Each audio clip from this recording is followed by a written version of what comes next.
Travis, aka Horror Dude 69, and today I wanted to go over the new Texas Chainsaw Massacre Netflix movie. Warning, this video contains some spoilers, so watch at your own risk.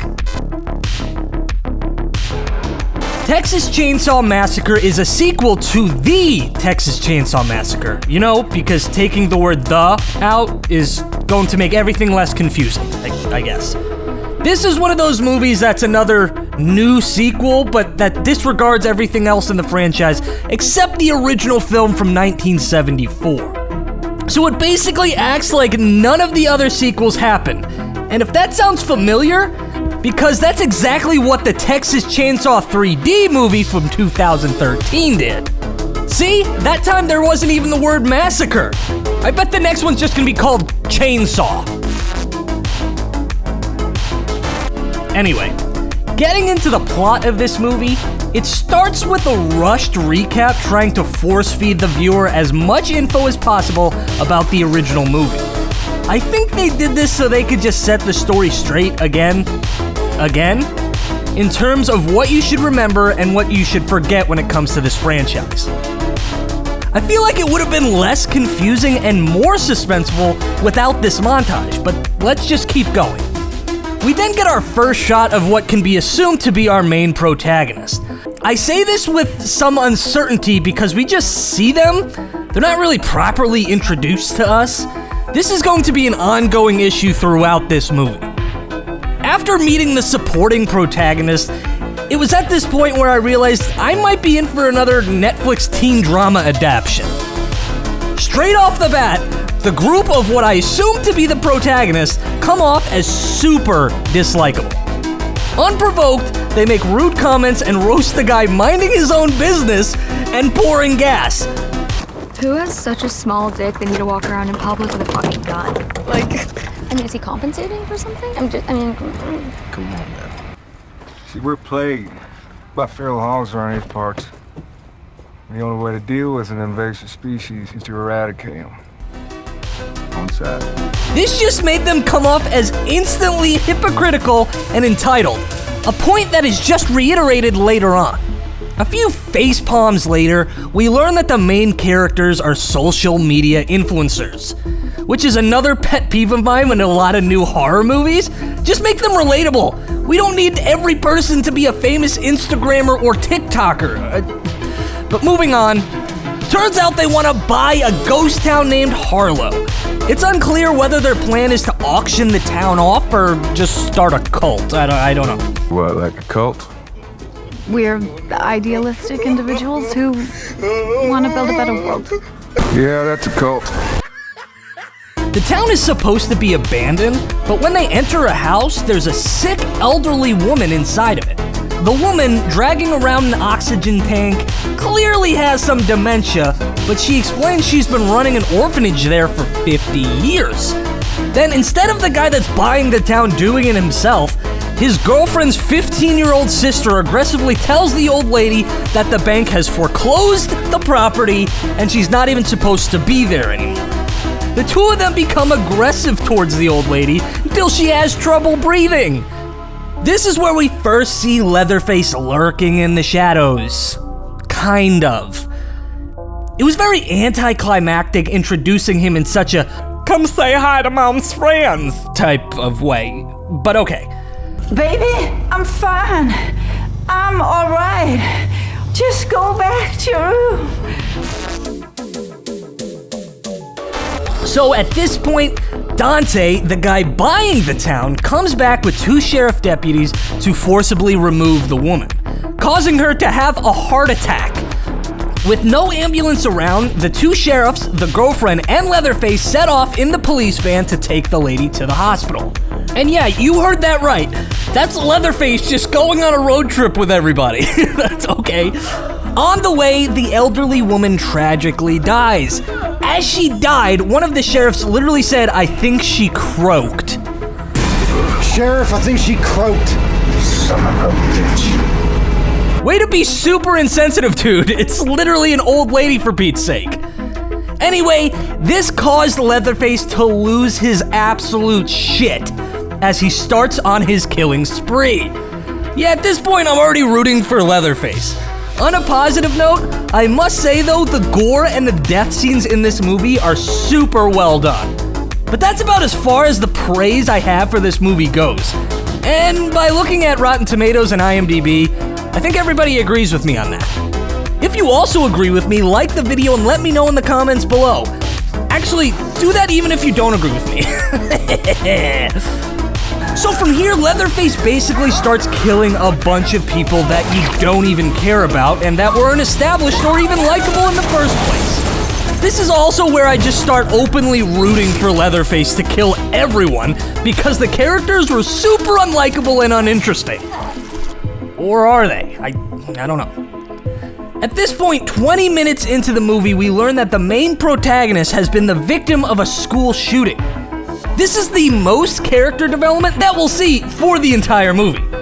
But unfortunately, this just once again feels like it's trying to be relevant to current events, rather than be true to the franchise's story.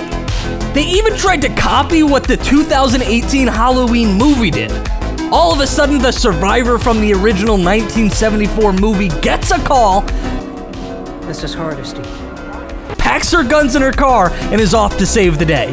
Could this be any more cliche? Yes, it can. Just wait for the ending.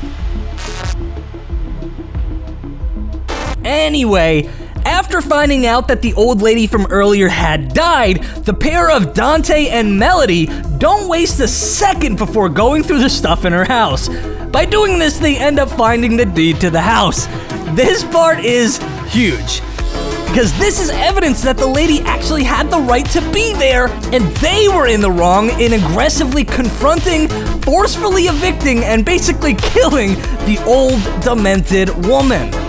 At this point, Leatherface shows up to kill the remaining protagonist, stabbing the heck out of Dante. But like, seriously, who cares anymore? I'm just sticking around for the kills anyway.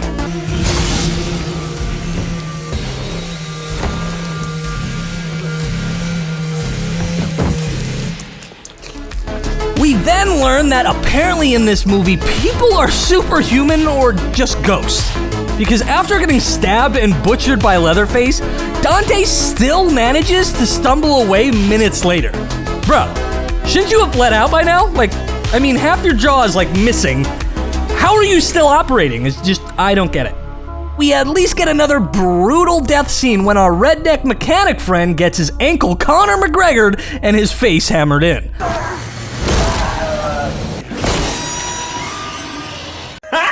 Got him! Moving on, they couldn't even get the chainsaw part of Chainsaw Massacre right. The chainsaw in this movie is the quietest chainsaw in existence. There's literally a scene where everyone is dead silent, then all of a sudden, the chainsaw just busts through the floor.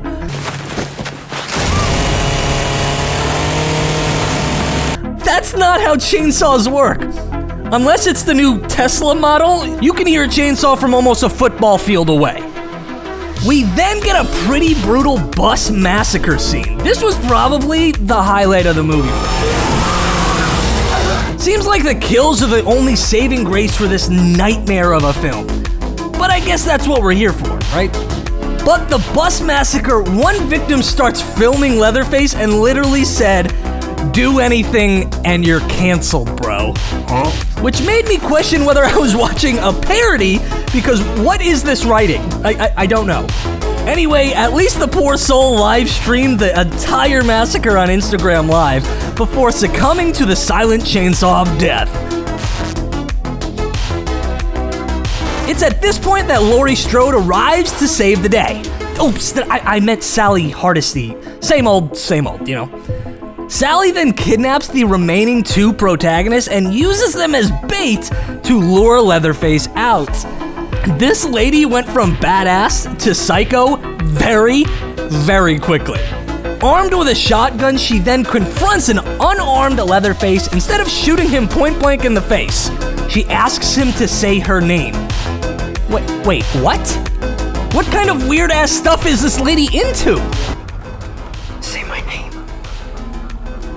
She then allows Leatherface to just walk all the way over to his chainsaw, pick it up, and walk away. She had the shot, but she wanted him to remember her?